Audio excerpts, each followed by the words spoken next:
Shalom, shalom, shalom, Yasha'Allah. This your boy, Brother Shem Allah, back at you with another quick edifying video. Today's lesson is going to be called, Are You Still Looking to Egypt for Help? All right, first and foremost, I want to give all praises, honor, and glory. I want to say, Halal, Yahawah, Bahasham, Yahawashi, Bahasham, Qadash. That's all praises to the Heavenly Father, whose name is Yahawah, and his only begotten Son's name, who you ignorantly call Jesus, whose name is Yahawashi. Right, and the Holy Spirit, which is the Rawchaa Qadash.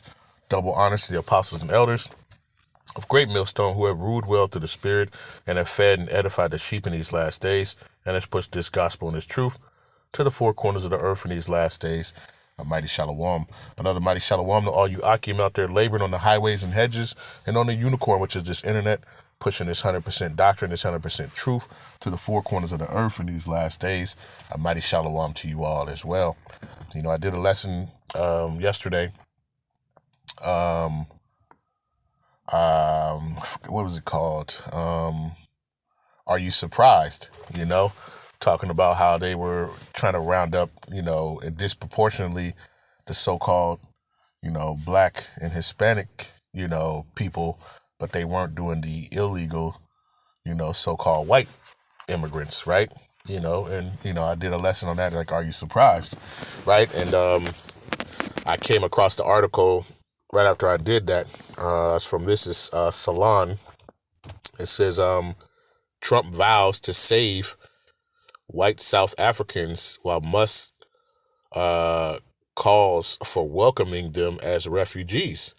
So it says Donald Trump is throwing his weight into racial politics of South Africa, the country where Elon Musk grew up as the son of a wealthy property developer under apartheid. It says the president announced this week that he would withhold all aid from the country as punishment for a law intended to address persistent racial disparities in the formerly white supremacist state, particularly the fact that white landowners controlled 3/4 of its freehold farmland, despite making up just 7% of the population. It says the law Trump has taken issue with would make it easier for government to expropriate land in public interest. Let me see what that means. Let me see that real quick. Let me just type it in.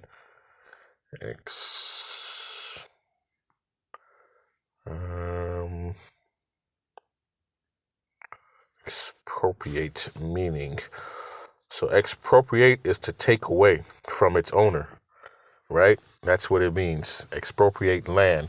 So basically, to take away land from their owner in the public interest. It says in hopes of undoing some of the injustice of the apartheid era, in which the government seized black people's land and forced them to live in designated areas away from the white population.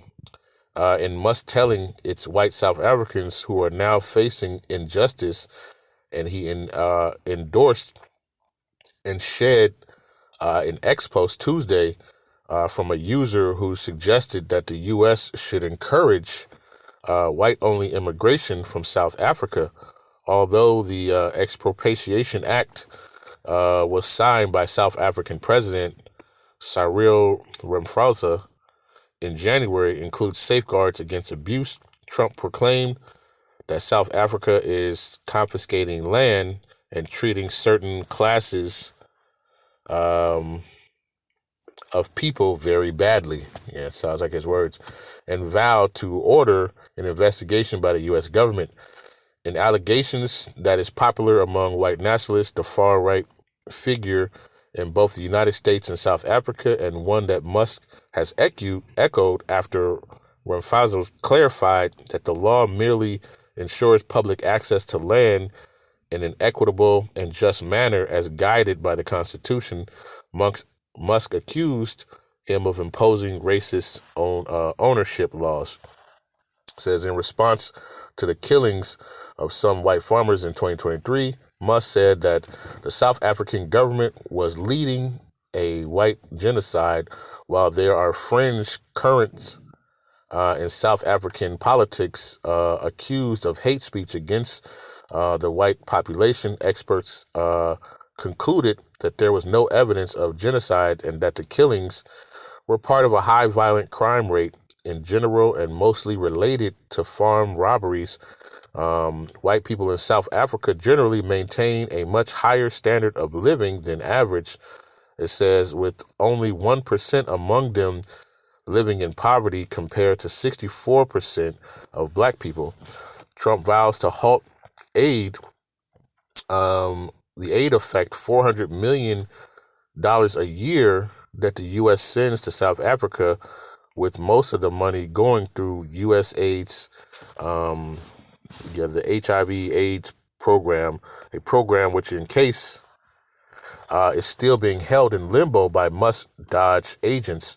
It says he could also remove South Africa and the AGOA trade agreement, which gives South Africa and other African nations tariff-free access to the U.S. market. All right. So, once again, you see, there is a parallel, right? Listen, the devil is going to continue to show who he is, and now it's up to you to finally understand is and take him for what his word is. All right, finally take him for what his word is. People continue to put their trust in this place, and I keep bringing it out. Right, this place is not set up, for you. All right. Matter of fact, let's get that. So I think I didn't bring it out, but I mentioned it. Micah chapter 2 and verse 10. It says, "Arise ye and depart, for this is not your rest, because it is polluted. It shall destroy you even with a sword destruction." Right? This place is not set up to be equal for you. All right. Remember who this world is given unto. Right? We go to the book of Job, chapter 9, and verse number 24. It says, "The earth is given into the hand of the wicked.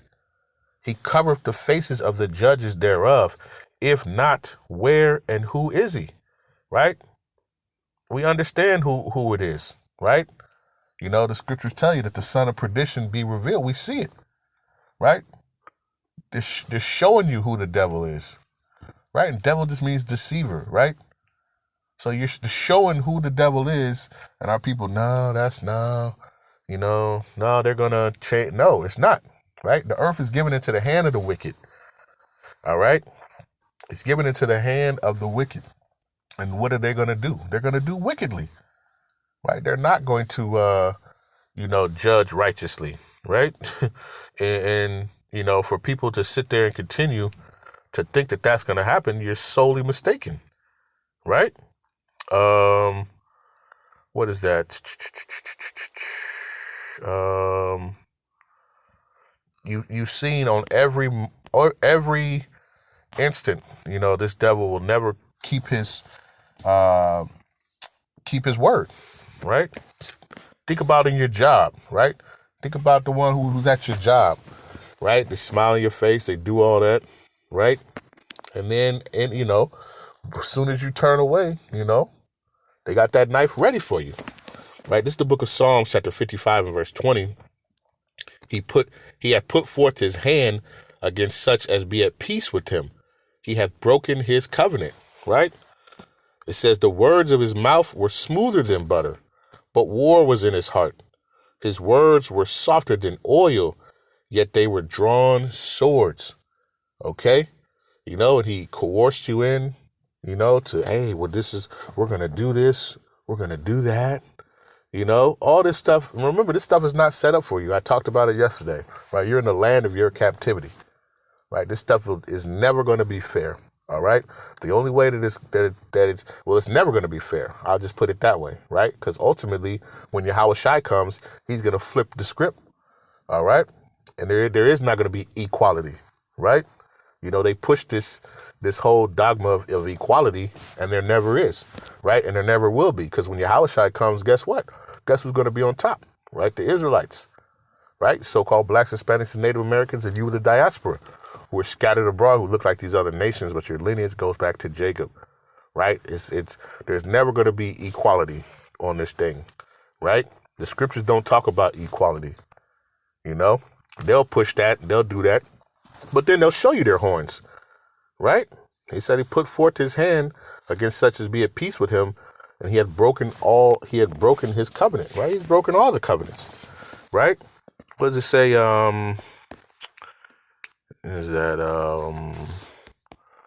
Let's go a little bit. Let's go to 58, right? It says a prayer for the wicked, for the punishment of the wicked, right? Call on Yahawah Bahasham Yahawashi, right? It says the wicked, this is Psalms chapter 58 and verse 3, the wicked are estranged from the womb. They go astray as soon as they be born, speaking lies.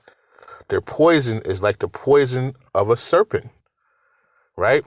They are like the deaf adder that stoppeth her ear, right?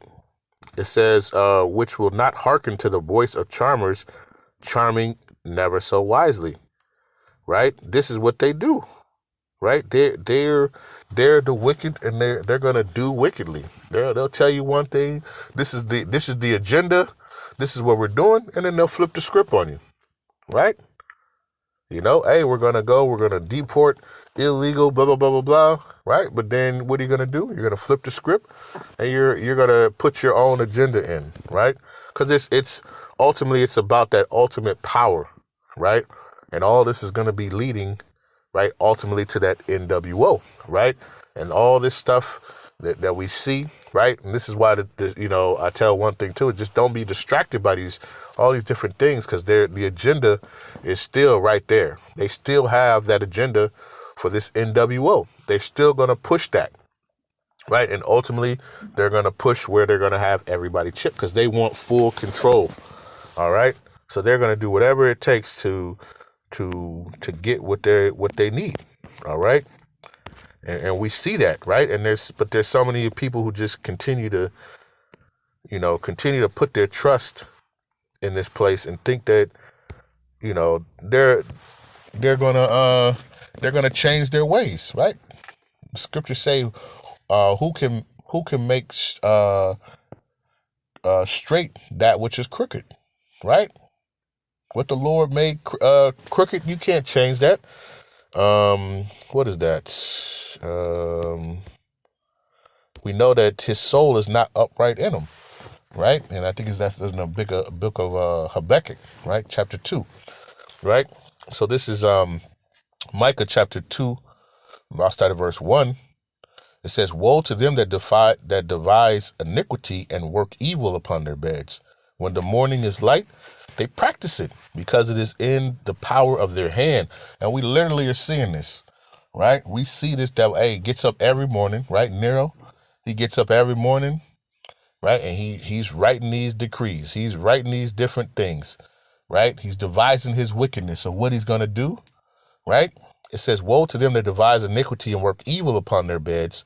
When the morning is lit, they practice it, because it is in the power of their hand, right? As soon as they wake up, they're having dreams about, okay, what can I do? All right, the mass amount of, tossing and turning, right? Tossing and turning, and then when the daylight cracks, and they're up early, writing it out. Yep, this is what we're going to do. I got it. It says, and they covet fields, and they take them by violence. It says, and houses, they take them away.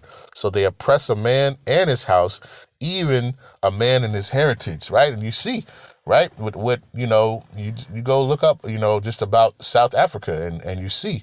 And I know Elder Apostle Tahar talks about, there's a lot of Israelites, in South Africa, when we talk about like the Zulus, he was talking about like Shaka Zulu and them, right? Those were Israelites, right? And you can see by the, we know that these curses are upon all our people, all right? And you see, what did they do? the so-called the Edomites, they took over that land, and you see that most of the other people, they're in poverty. All right, poverty and despair, right? And it said there's 7% of the population, if I'm not mistaken, from that article, right? The Edomites, right? But they own the majority of the land.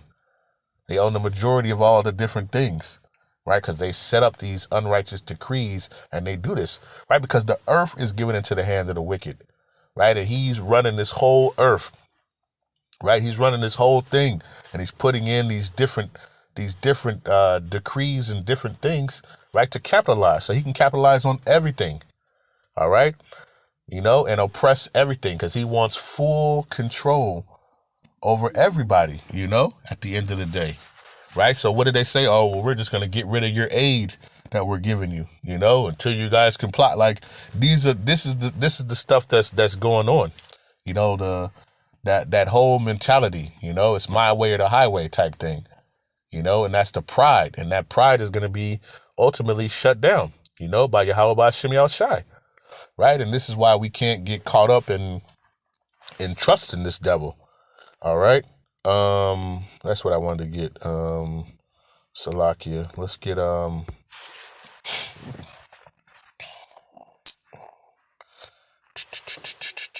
let's go to the book of Isaiah, right? The book of Isaiah, chapter 31, and verse number 1, right? It says, you see the title, it says, help not in Egypt, but in the Most High, right?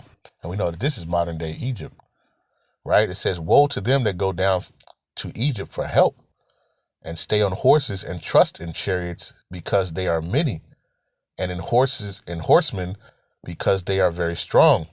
But they look not unto the Holy One of Israel, neither seek Yahawah Bahasham Yahawashi. It says, yet he also is wise and will bring evil, and will not call back his words, but will arise against the house of the evildoers, against the help of them that work iniquity. It says, now the Egyptians are men and not the Most High, and their horses flesh and not spirit. When Yahawah Bahasham Yahawashi shall stretch out his hand, both he that helpeth shall fall, and he that is hoping shall fall down, and they shall all fail together. All right.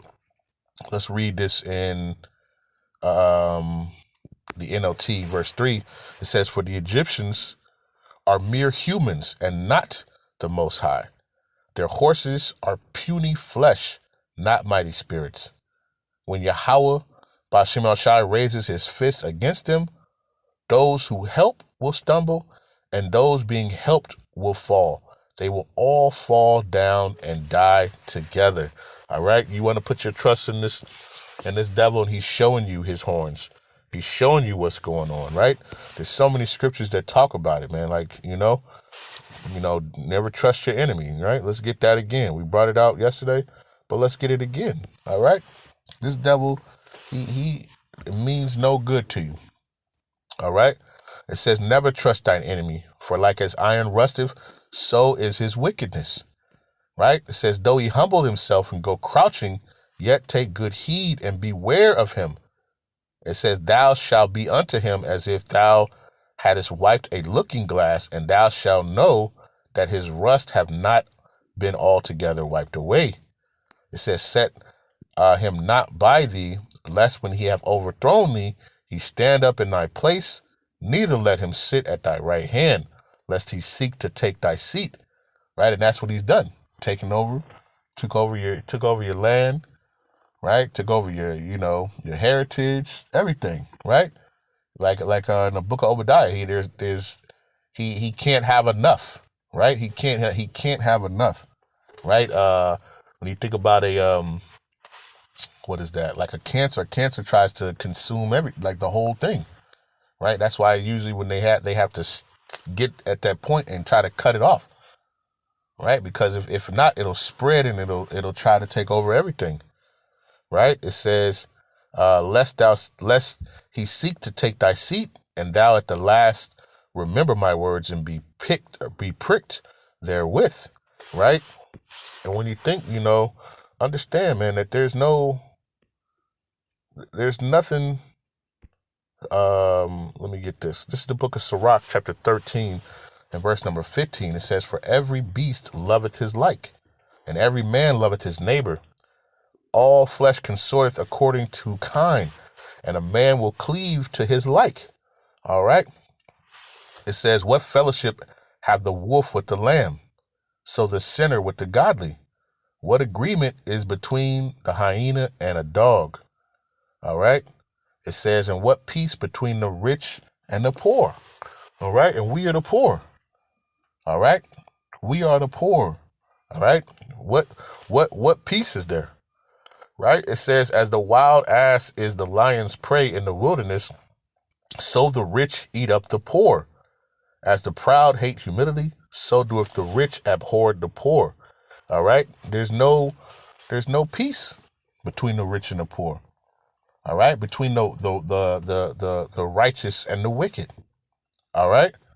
And when you're dealing with, with these folks who are, that's what they thrive on is wickedness, right? And you're trying to come to a common agreement. You can't do that, right? Oil and water, they don't mix. They don't mix, right? You can shake it up, do all that, and then as time settles, you'll see there's a separation. All right, there's a separation of that, right? And our people need to understand that, right? You continue to try to look for this devil for help, and he's not. He means you no good. His agenda is not, is to keep you at the bottom, to control you fully, right? To control you fully, and eventually he's gonna do that, with Revelation 13 and verse number 16, right? And it reads, "And he causeth all, both small and great, rich and poor, free and bond, to receive a mark in their right hand or in their foreheads." And right now you see what they're doing. They're writing all these different, I can't think of the word, but they're writing all these different things into action, right? And, they got the tariffs going on. They got all these different things. You see, Trump said he wasn't going to send any aid or money, right? We're not going to do anything unless you do what we say, right? And that's how they're going to push this agenda too, right? Eventually they're going to push this agenda, right? If you want to get aid, if you want to get help, if you want us to help you, you're going to have to take that MOTB, right? It says, "And he causeth all, both small and great, rich and poor, free and bond, to receive a mark in their right hand or in their forehead." And it says, "And no man might buy or sell save he that had the mark or the name of the beast or the number of his name." Okay? Understand that, right? This is the whole purpose of all the agendas of all the things that's going on, right? And this is going to be a worldwide thing. All right, because this devil wants full control over everybody because he wants to be like the Most High. All right, like the book of Isaiah says, right? Like Obadiah. All right, they want that full control. All right, and for you to try to continue to put your trust in this, right? The scriptures tell you, let me see if I can get that and I'll close it out. Salakia.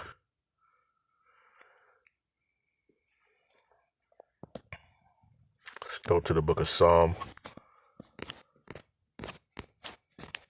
Right. Psalm.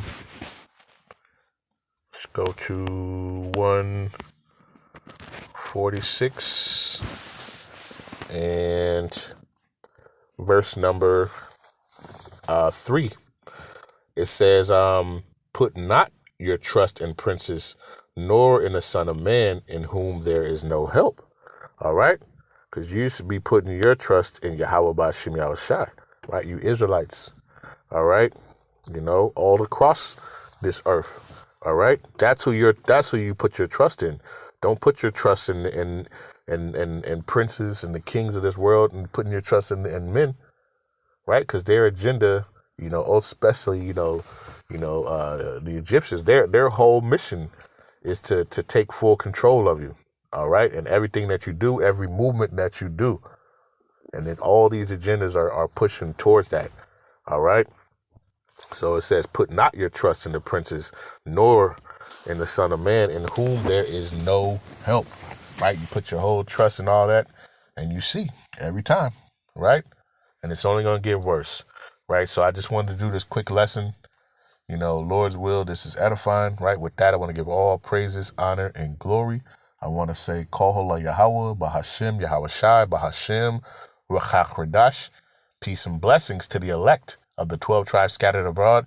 A mighty shalom to the 144,000 men and to the rest of the elect. Stay diligent, stay focused, keep praying for one another, right? Never trust your enemy, right? And if the devil is showing you his horns, then you need to believe it and see it. Understand, all right? And with that, I want to say shalom.